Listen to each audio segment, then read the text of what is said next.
군의 첨단 기술을 무색해한 기술.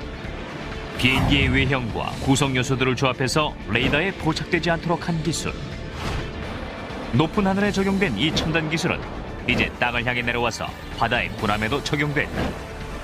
이제 위협적이고 살인적이며 1급 비밀인 현대의 스텔스 기술을 소개한다.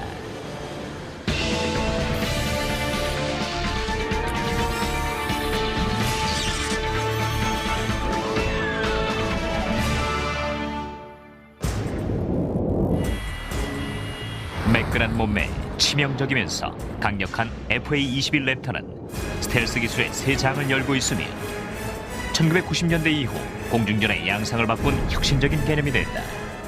Compared to anything else that's out there, this airplane is head and shoulders above those jets. We can get to places very quickly before people would expect us, and with stealth there, they don't know that we're going to be there. 랩터가 가진 피감지성의 특징은 5가지 영역으로 나뉠 수 있다. 시각, 음향, 열, 적외선, 그리고 무엇보다도 레이더다. 전파 감지라는 뜻을 가진 레이더는 극초단파를 발신시켜서 물체의 위치를 파악해낸다. 전파가 물체에 반사되어 되돌아온 시간을 측정함으로써 물체의 위치, 속도, 그리고 크기를 파악해낸다. 레이더에 감지될 확률을 줄이는 최선의 방법은 RCS, 즉 레이더의 닿는 면을 최소화할 수 있는 비행기를 만드는 것이다. RCS를 줄이는 법은 기본적으로 2가지다. 하나는 레이더가 되돌아가지 않고 굴절되도록 기체의 외관을 특수한 모양으로 만드는 것이다. 이를 위해 초기 스텔스기의 외관은 평면이었다. 최근 것은 외형이 곡면이다. 레이더 피감지율을 최소화하는 2번째 방법은 기체에 특수 재질을 입히는 것이다. 이러한 재질은 레이더 전파를 반사하는 대신 흡수하거나 가둔다.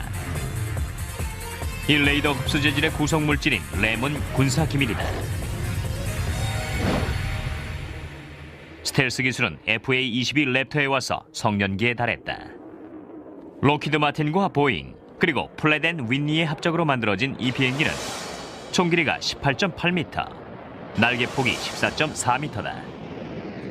하지만 레이더에는 비둘기보다 작게 감지된다. 과거에는 이 정도가 되려면 공기역학적 기대치를 일부 포기해야 했다. 그 좋은 예가 랩터의 혁신적인 선조인 F117A기다. 그러나 FA-22는 은밀하면서도 빠르고 민첩하다.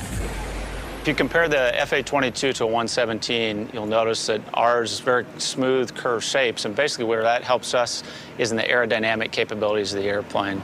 We are much more agile, much more capable than the F-117, which is basically a series of flat plates, which greatly affects their aerodynamic agility capability. Designing a stealth aircraft is really not rocket science. First thing we do is we take care of shaping. Once you take care of the shaping portion of it, you've done about 90% of the stealth. And in the area of shaping, what we worry about is what we call planform shaping. 플랫폼 쉐이핑이란 주요 모서리들을 일정한 각도로 평행이 되게 맞추는 기체 설계 전략이다. 레이더 전파들의 방향을 예측하고 통제하는 일명 산란 현상을 발생시키기 위한 것이다. 랩터가 기존의 비행기와 다른 또 하나의 중요한 요소는 탁월한 비행 장치와 통신 장비들이 장착되어 있다는 것이다.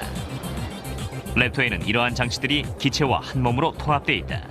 As you look at the airplane, you notice that it's basically smooth. There are no antennas or anything sticking out of the airplane that you would see on other aircraft. And that's because we've taken all the antennas and sensors on the airplane and they're embedded in the leading edges, trailing edges in the aircraft itself.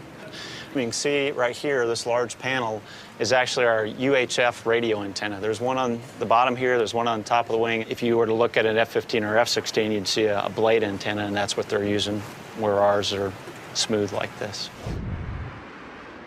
이렇게 진보된 스텔스 기술로 랩터의 조종사들은 적에게 감지되지 않고도 적의 영공에서 치명적인 폭탄을 투하하고 무사히 되돌아올 수 있는 것이다.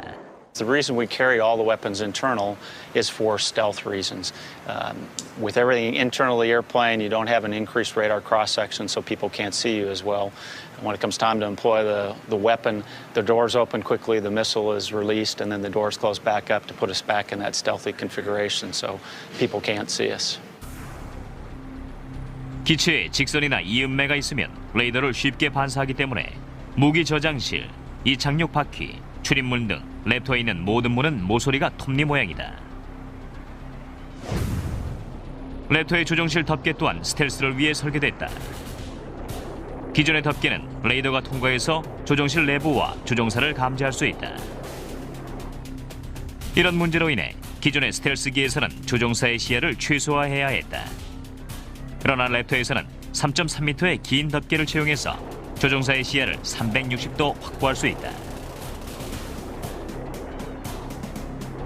To make sure that we don't get scattering from the cockpit or from the pilot's helmet, we put specialized coatings on the canopy that provide it the conductivity so it looks just like a metal plate and energy reflects off of that rather than going into the canopy and reflecting back out.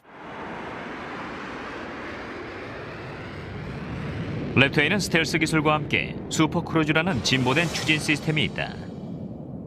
중량 대비 추진력이 향상된 이 새로운 엔진을 통해 랩터는 추가적인 제연소 장치 없이 음속의 속도로 더 오랫동안 비행할 수 있다. 과거 초기의 제트 전투기는 항공모함에서의 이륙이나 음속 비행을 위해 급가속이 필요할 때 제연소 장치를 사용했다. Typically, when we go into an afterburner mode on a jet engine, that's accomplished by effectively just squirting jet fuel into the exhaust system and lighting it off. We don't need to do that to be able to go super cruise. 슈퍼크루즈를 통해 랩터는 어떤 제트기보다 빨리, 더 멀리, 더 오래 비행할 수 있다.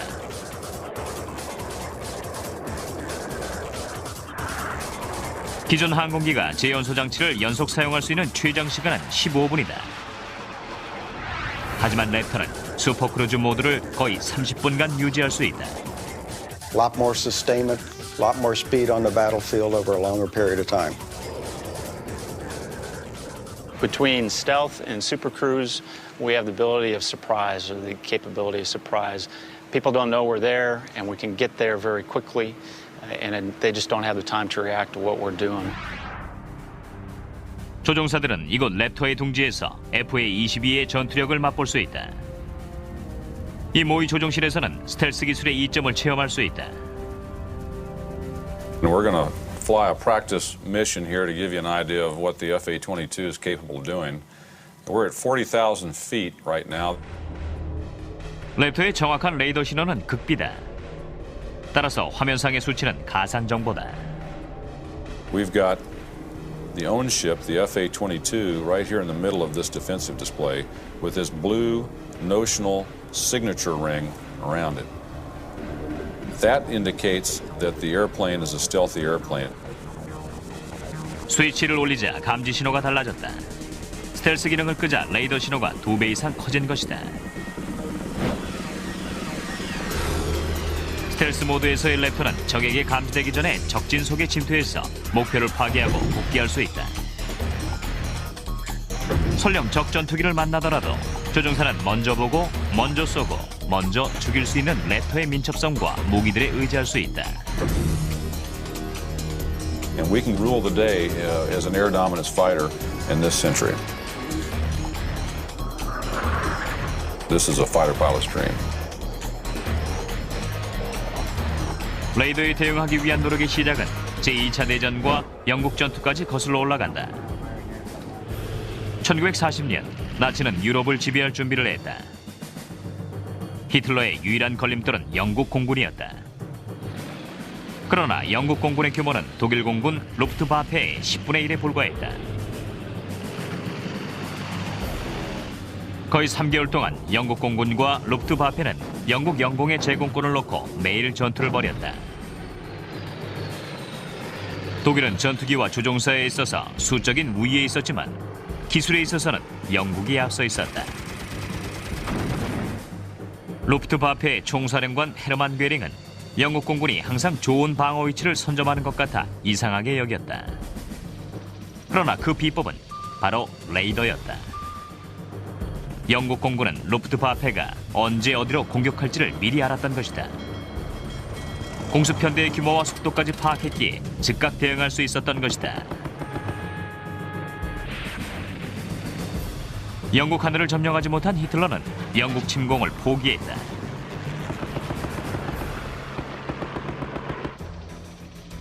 (2차) 대전 이후로는 적 레이더의 감지를 피해 전투기로 공격하는 것은 거의 불가능해졌다. 1950년대 말 미국은 소련에 앞서 있던 레이더와 미사일 기술을 배웠다. U-2 정찰기가 소련 상공을 비행하면서 새로운 시대가 열렸다. The U-2 was one of the great advances in aircraft technology. It was an incredible leap in an ability to fly over an enemy's territory, fly above his ability to see you on radar, fly above his ability to employ fighters against you at a key moment in the Cold War. 그러나 1960년 5월 1일 프란시스 게리 파우스가 조종하는 U-2가 소련의 지대공 미사일에 격추됐다. 미사일에 의해 항공기가 격추된 최초의 사건이었다. 파우스는 살아남았지만 그로 인해 모스크바에서 간첩 판결을 받았다. 그렇게 U-2의 비행은 중단됐다.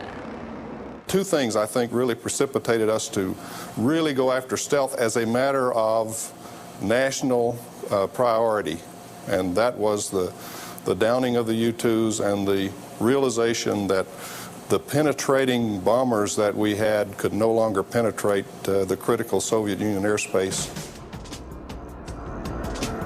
소련은 레이더와 지대공 미사일 기술이 발달돼 있었다.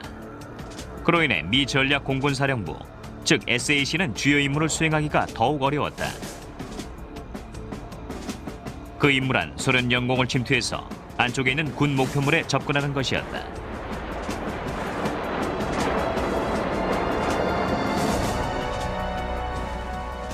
미 국방부는 만약 소련이 미 공군의 공격을 더 이상 두려워하지 않고 보복하려고 한다면 핵폭탄으로 공격해올 것이라 생각했다.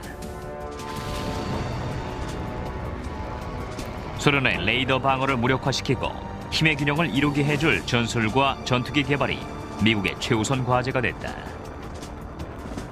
In the 1970s, you had the Air Force saying, we want a capability to be able to go into a hostile area without radar seeing us. 미 공군은 국방부 산하의 국방고등연구기획국, 즉 다파와 합동으로 특별 프로젝트를 시작했다. 이들은 군용기 제작사들에게 레이더 피감지 신호를 최소화한 비행기 시안을 제출하도록 요청했다. 역설적이게도 이 경쟁 입찰에 참가 요청을 받지 않은 한 회사가 항공기 산업 최고의 비밀 두뇌가 됐다. 록히드 스컹크 웍스였다. 스컹크 웍스란 당시 리 레브너의 연재 만화에 나오는 냄새 고약한 밀주의 이름이었다. 스컹크 웍스는 U-2 정찰기와 같은 고성능 항공기를 만드는 탁월한 제작사라는 평판을 얻고 있었다. We were not asked to participate. Basically, they went to the fighter houses of the day. People had fighters in production. We didn't. We were not currently building a fighter. So we were not in the ballgame, so to speak. 그러나 그들에겐 비밀이 있었다. 그들의 1급 고객인 중앙정보국, 즉 CIA를 위해 피감지율 저감 기술에 이미 투자해왔던 것이다. 놀랍게도 CIA는 1950년대에 고성능 정찰기가 있는 자체 공군을 보유했다. 이 고성능 정찰기는 SR-71 블랙버드였다. 24,000m 상공에서 시속 3,200km 이상의 속도로 날 수 있는 비행기였다. 또한 레이더도 피할 수 있었다. 그러기 위해 양날개와 꼬리 그리고 동체에 레이더 에너지를 흡수하는 특수 합성 물질과 아철산염을 입혔고, 날개의 암모서리는 레이더를 흡수하는 특수 구조, 즉 RAS로 만들었다.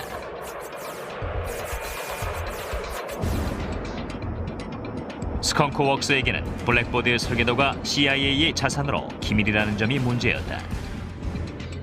그러나 스컹크 웍스의 수장 벤 리치는 끈질긴 설득 끝에 CIA로부터 비밀 공개 승낙을 얻어냈다. 록히드는 스텔스 기술 경쟁 입찰에 참여하도록 허락을 받았다. 이제 스컹크 웍스는 투명 비행기를 만들기만 하면 됐다. 다행히 그 가능성을 본 사람이 있었다.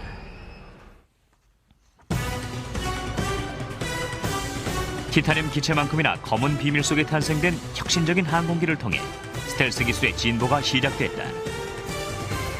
F117 라이트 호크가 스텔스 기술에 미친 영향은 먼 옛날 라이트 형제의 영향력에 견줄만 했다.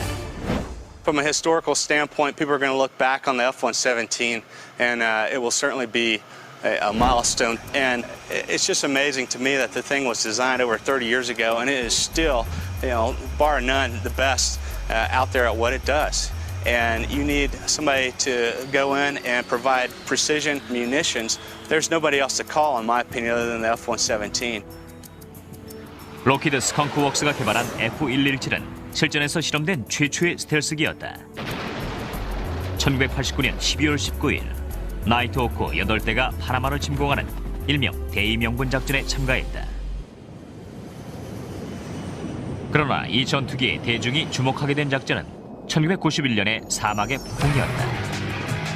약 1300회의 공습 중에 총 목표물의 40%를 제거하는 데 기여했다. 수백 대에 이르는 반군의 대공포와 지대공 미사일에도 불구하고 스텔스기의 피해는 단 한 대도 없었다. 보이지 않는 대상을 공격할 수 없었던 것이다.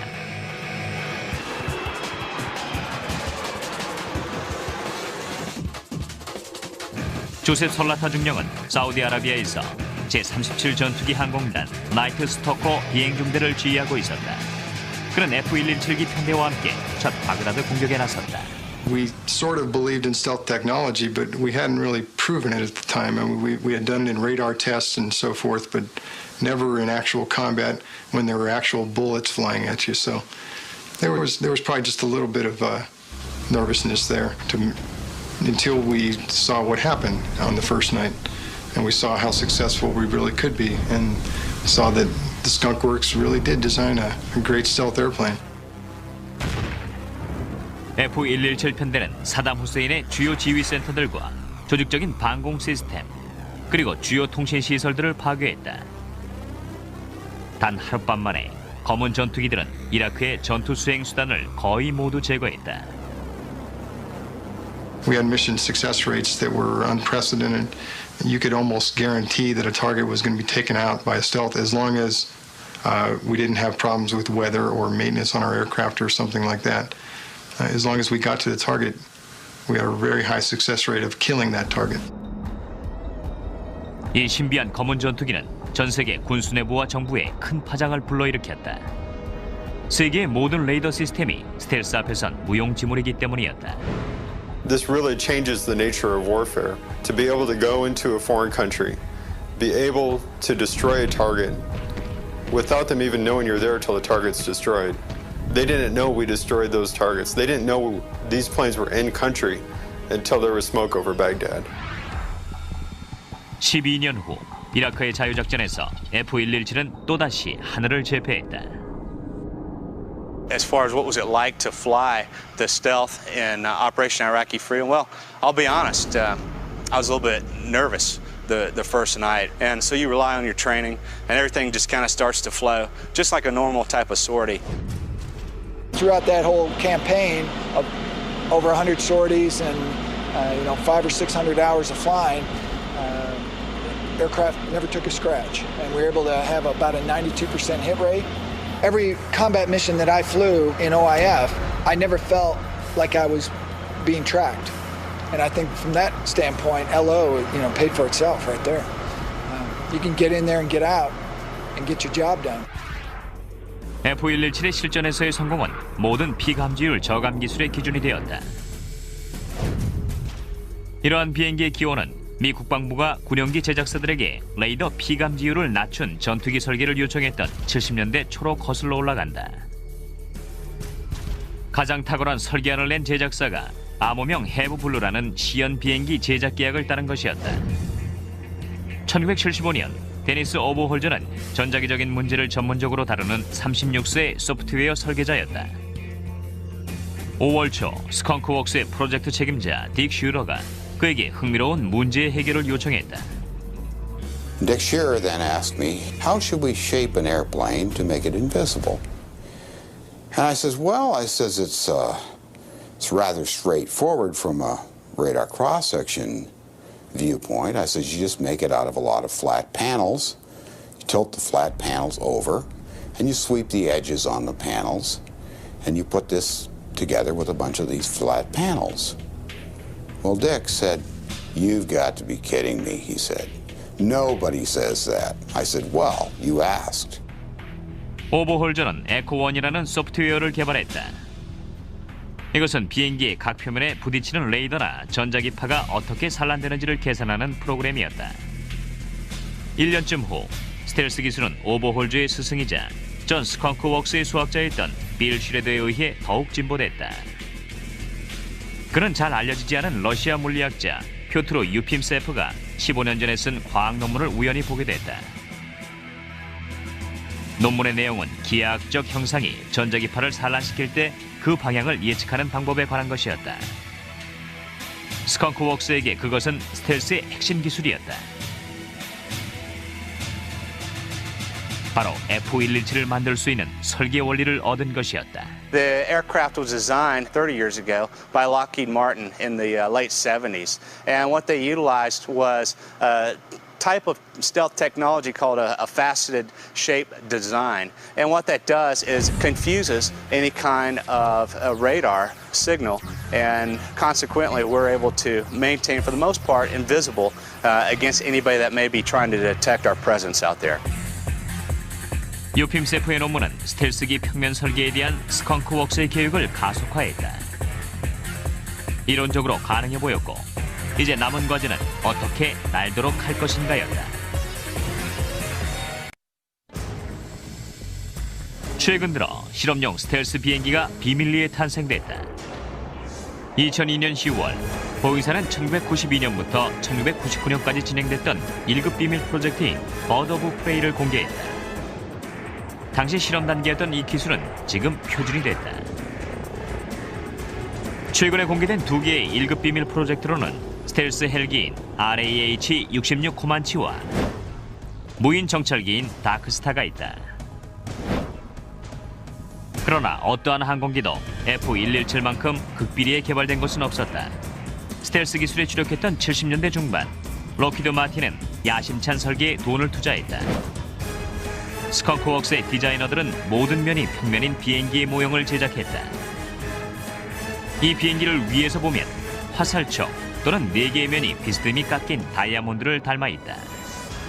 My good friend Dick Cantrell was head of aerodynamics, and of course, as one might expect, when Dick first saw some of the stealth designs we were coming up with, specifically our first diamond-shaped object, which he named the Hopeless Diamond, he had some serious doubts about it, and he came to me in kind of a confidence off to the side one day, and he said to me, Dennis, is this really as low a cross-section as you're claiming? And I said, yes, it is. Dick thought for a moment, and then he says, well, he says, in that case, he says, we'll teach it to fly. 1976년, 록히드는 3m짜리 비행기 모형을 공군의 레이더 실험장으로 가져갔다. 실험 결과 국방고등연구기획국과 공군이 깜짝 놀랐고 개발 계약이 체결됐다. 레이더에 잡힌 피감지 신호가 곤충 정도에 불과했기 때문이었다.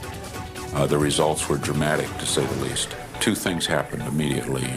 The first of which is this fairly unclassified White World program immediately became black and was classified top secret. And black means in this context not just top secret, but unacknowledged. It was as black as the Manhattan Project. The other thing is DARPA and the Air Force and Lockheed got together and mutually funded the development of two low observable technology demonstration aircraft, the Have Blue aircraft. 다음 과제는 조종실, 엔진, 배기장치, 조종사와 같이 스텔스 기능 외적인 것들을 탑재한 실제 비행기를 만드는 것이었다. 최종 모양이 초기와 다른 이유는 최초의 항공기술자가 아닌 전기 전문가들이 구상했기 때문인 것으로 보인다. 비행기의 총 길이는 12m, 무게는 약 5.4톤이었다. 날개의 암모 소리는 날카롭게 70도 뒤로 뻗어 있었다. 1977년 11월 말 기술팀은 해브블루를 네바다 사막에 있는 비밀 활주로로 보냈다. 소련 인공위성의 감시를 피하기 위해 비행기는 밤에 내려진 후 경납고에 보관됐다. 1917년 12월 1일 해부블루가 처음 하늘을 비행했다. 비행했다는 사실만으로도 기적 같은 일이었다. The instability of the aircraft in pitch, yaw, and roll, of course, pitch being the longitudinal force of the aircraft, and roll, and yaw, its side slip. So the parameters that control those motions of the aircraft were very, very critical in the development of the airplane. The original Have Blue airplane was the first aircraft to ever fly that was unstable in all three axes. And without fly-by-wire flight control systems, there would not have been a Have Blue airplane. 전자 비행 제어 시스템은 기계적 제어가 아닌 전선, 컴퓨터, 작동기에 의한 제어 시스템이다. 해부블루가 이 시스템의 도움으로 하늘을 난 후 전자 비행 제어 시스템은 모든 스텔스기의 필수 장비가 됐다. And these are the pitot tubes that the aircraft uses to tell it where it's at, how high it is, how fast it's going. All four of these are hooked up to their own individual computer systems. 전자 비행 제어 시스템이 있는 비행기에도 전통적인 조정관과 페달이 있지만 컴퓨터가 효율과 미세 조정을 도와준다. 1978년 11월 16일 공군은 실제 크기의 시범용 스텔스기 YF-117A 5대를 주문했다. 스컹크웍스는 이제 폭탄 투하실, 표적 조준 시스템, 안테나와 같이 스텔스 기능 외적인 요소들을 탑재하고도 스텔스 기능을 유지하도록 설계해야만 했다. 과연 가능할 것인가가 문제였다. 하늘에서의 스텔스 기술 개발에는 천문학적인 예산이 소요된다. 현재 계획되어 있는 FA-21 랩터 279대를 생산하는데 대당 1,330억 달러가 든다. 이러한 고비용 때문에 국방부는 육해공 각군의 필요에 맞도록 조종이 가능한 스텔스기 F-35 조인트 스트라이크 전투기의 제작을 주문했다. 기존의 활주로나 항공모함은 물론 수직 이착륙도 가능한 이 F-35는 대당 280억에서 380억 달러로 스텔스 기능을 추가할 수 있다. 이러한 유연성과 경제성은 스텔스기가 최초로 개발될 당시엔 상상도 못할 일이었다. 최초의 시범용 스텔스기 YF-117A는 1981년 봄에 완성됐다. 무게는 23.5톤, 길이는 19.8m로 해부블루보다 훨씬 컸다. 동체의 폭이 넓어진 것은 최대 2.2톤의 포탄을 실어야 하는 공군의 요청에 따른 것이었다. 폭탄 투하실 공간을 내기 위해 날개의 각도도 해부블루보다 훨씬 넓어졌다. 지금의 F-117과 비슷한 구조다. This is commonly referred to as a Mao 12. Anyway, this is where our ordnance hang on, and it's in the down configuration. It's called a trapeze, and it actually will swing up into the airplane, and then they'll close the doors. And that reduces our exposure to the radar that are looking at us. So we come in, the doors open, the bomb comes off, the doors close very, very quickly. 주간 비행 실험 때엔 사막 무늬 도색으로 기체의 평면을 위장한다.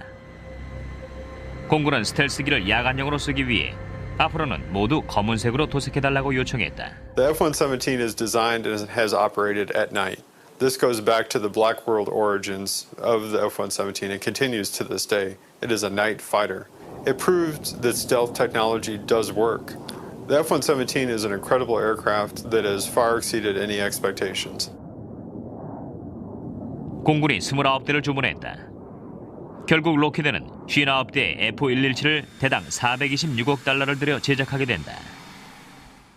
One of the hardest challenges was the fact that we wanted this airplane to look just like the Hopeless Diamond. We wanted perfectly flat, angled surfaces to appear to the radar. But to fly it, we had to take in air, we had to exhaust air, we had to have lights on the wingtips, we had to have a canopy for the pilot, we had to have an aperture for the infrared system to see through. So we ended up creating solutions, very innovative solutions to all of those challenges. 그중 가장 혁신적인 것이 오리너구리 꼴이다. What the platypus does is shield the exhaust system of the airplane, which is very flat and very wide. all of the air that comes out of the engine is hot and washes over the platypus exhaust, which is basically constructed of high-temperature ceramic brick. And that brick is almost identical to the space shuttle tiles. Instead of funneling all of the exhausts in a small location, what they did is they spread it out, and they utilized a special composite material on the aft end of the tailpipes, if you will. And what that does is also help to minimize the exhaust temperature. So hiding not just from the radar lookers, but also anybody that may be trying to see us from an infrared standpoint. 기체에서 나는 열을 더 줄이기 위해 기술진은 엔진 온도를 30% 정도 높게 만드는 재연소 장치를 제거했다. 1979년 10월, 공군은 네바다 사막에서 멀리 떨어진 도시 토노파 근처에 제-50 전술 전투기 항공단을 구성했다. 미 공군은 밥 잭슨 대령에게 F-117을 운영할 수 있는 정예 부대를 조직할 것을 지시했다. 데니슨 R. 라슨 중장은 대위 시절에 이 비밀 프로젝트에 합류했다. 그에 대한 잭슨 대령의 면접 질문은 다른 조종사들에게도 마찬가지였다. When I walked in the door, he said, I want to hire you for a job. All I can tell you is that it's a great job. I can't tell you where you're going to live, except for it's going to be in the desert. I can't tell you whether you're going to be flying, and that's all I can tell you. Are you interested? And I waited about 2 seconds, I think, or something like that, and says, I'll take the job. 조종사들은 영화에서나 볼 수 있는 검은색 전투기를 소개받았다. Normally we tried to show the pilots the airplane in the dark at night with the hangar doors just partially opened. Big American flag over the top of the airplane hanging from the top of the hangar. And your heart just kind of got up into your throat. 보안상의 이유로 조종사들은 초기 6년 동안 낮에는 잠을 자고 밤에만 비행해야 했다. The people who worked on that fighter when it was still in the black world referred to this as the vampire convention because they would have to rush home, get the aircraft in the hangar, and be back by sunrise. F-117A는 1988년 11월 10일에 비밀의 회의를 벗었다. 당시 국방부는 일부러 흐릿한 사진을 공개했다.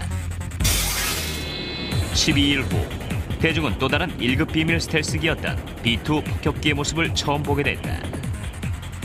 B-2 개발의 시작은 그로부터 7년 전이었다.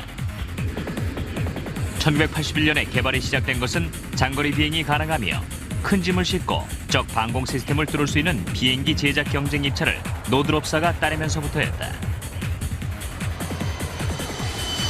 이것이 바로 스텔스 폭격기다.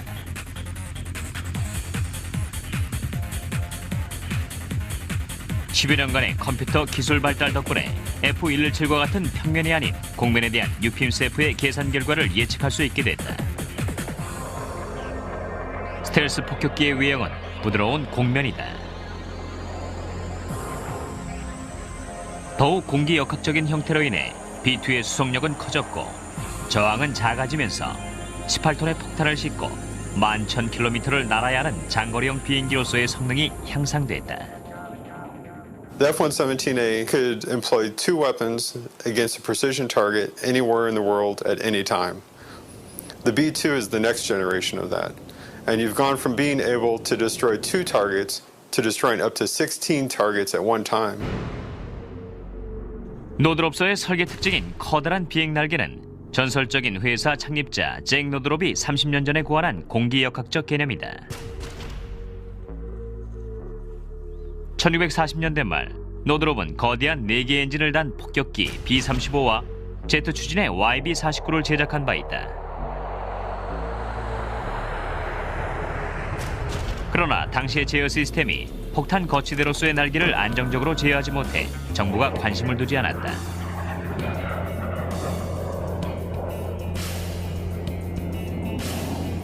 B-2의 필수 구현사항들을 고민하던 노드롭 기술진은 이상적인 양날개 폭을 52.4m로 정했다.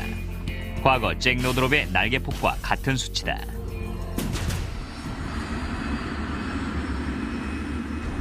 B-2에 적용된 혁신적인 소재로는 광범위하게 사용된 탄소 섬유 합성물이 있다. 알루미늄보다 가볍고 강철보다 강한 이 소재는 레이더 흡수에도 도움을 준다. 기체의 바깥쪽은 약 20m 정도가 특수 소재로 만들어져 있다. 사실상 B2에는 금속보다 탄소 섬유가 더 많다. F117과 B2 모두 최고 시속 1046km로서 마일에 약간 못 미친다. 둘 다 기관총이나 공대공 미사일 장착이 안 되는 대신 스텔스 기능으로 스스로를 지킨다. 또한 스텔스가 확고한 전력 배가 수단이 됐음을 증명한다. A force multiplier is the ability to destroy a target, to inflict the intended damage on an enemy with a smaller amount of force. In Operation Desert Storm, you have one airplane, the F-117, able to destroy one target, guaranteed with precision accuracy. When you go on to the next level of technology, you have the B-2, where now with one airplane, you can destroy 16 targets, which really changes the whole nature of warfare. We are asked to do a number of different types of missions, one of which is to take down enemy radars, enemy SAM sites, and things like that. What that does is it enables other aircraft that may not be as stealthy, but may carry a lot more ordnance, fly through that breach in the armor, and then get their job done too. 스텔스기 하늘 장악력은 전설이 되고 있지만 최첨단 기술이 대성공을 거둔 것은 이것뿐만이 아니다.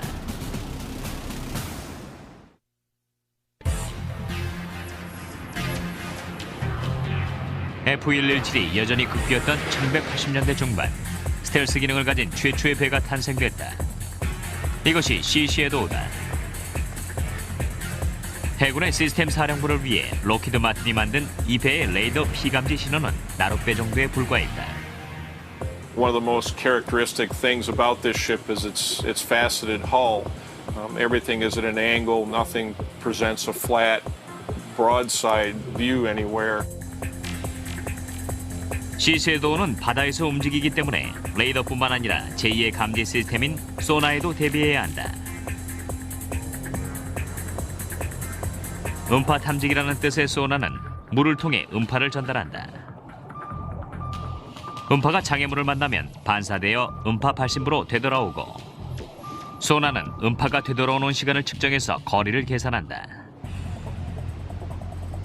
이 배의 평면 역시 스텔스 기능이 있음이 밝혀졌다. 시시에도우는 레이더와 소나를 모두 피할 수 있다. 그러나 넓은 바다에서는 성공률이 낮아진다. 레이더에는 바다 물결이 나타나고 시시에도우가 그 위에 자국을 남기기 때문이었다. 록히드 마틴의 설계자가 이 문제를 해결했지만 그 방법에 대해선 함구했다. 극비리 탄생된 기술이기에 놀랄 일도 아니다. F117처럼 시시에도우 역시 1급 보안하에 제작됐다. 부품들은 밤에 이동되어 지붕이 유동적인 이 바지선 안으로 옮겨졌다. 1985년 해상 실험을 위해 바지선 전체가 비밀 실험장으로 이동했다.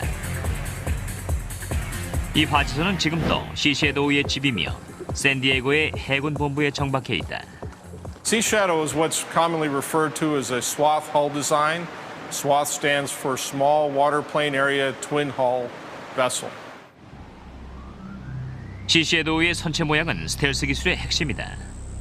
일반 V자 형태의 선체는 배 지나간 자리, 즉 항적을 뚜렷하게 남긴다. 항적은 레이더와 소나뿐만 아니라 공중 정찰기에도 감시되기 때문에 배가 공격에 쉽게 노출될 수 있다. 시시에도우의 특이한 선체는 이러한 항적을 남기지 않도록 특수 설계됐다. At the end of each strut is a lower hull section of the length of the ship and about 10 feet in diameter. The only part that actually cuts the surface of the water are the two struts that go to the lower hulls, and they're very long and narrow and pointed on the ends, so they create little to no wake as we go through the water. 엔진과 발전기의 지속적인 진동 역시 소나에 감지되기 때문에 바다의 스텔스 기술에 있어서 중요한 과제다. We have vibration eliminators in all piping systems. Most have two angles to them. You have a vertical vibration eliminator and a horizontal eliminator. We'll go around the corner and we will see another type of system that eliminates the vibration from the equipment itself. This very large engine is mounted on 4 vibration eliminators. Those are in the foundation of the unit, and they prevent the vibration and the noise from this large diesel engine from transmitting to the hull and thus into the water. Those 4 mounts are located at each corner. You can see that they're a thick substance. They're an elastomeric rubber. The bolts go through those to prevent the machinery from tilting, but yet the machinery is totally isolated from the steel hull of the ship through that cushion. 시섀도우의 모든 요소들은 스텔스 기능을 극대화하기 위한 것이다. 해체의 모서리는 톱니 모양이며 밧줄거리도 안쪽으로 넣을 수 있다. If we're in a situation where we might want to clean the deck and reduce our signature, we can dismount all the antennas from topside and stow them below. But normally when we're at sea, we don't want to operate that way. We want to be seen by other vessels and see other vessels, and we need these sensors and antennas to do that. 시섀도우의 디자인적인 요소들은 차세대 구람을 제작할 때 적용되고 있다. 이런 구람이 제작되는 것은 스텔스 기술이 바다에서 무르익고 있다는 증거다.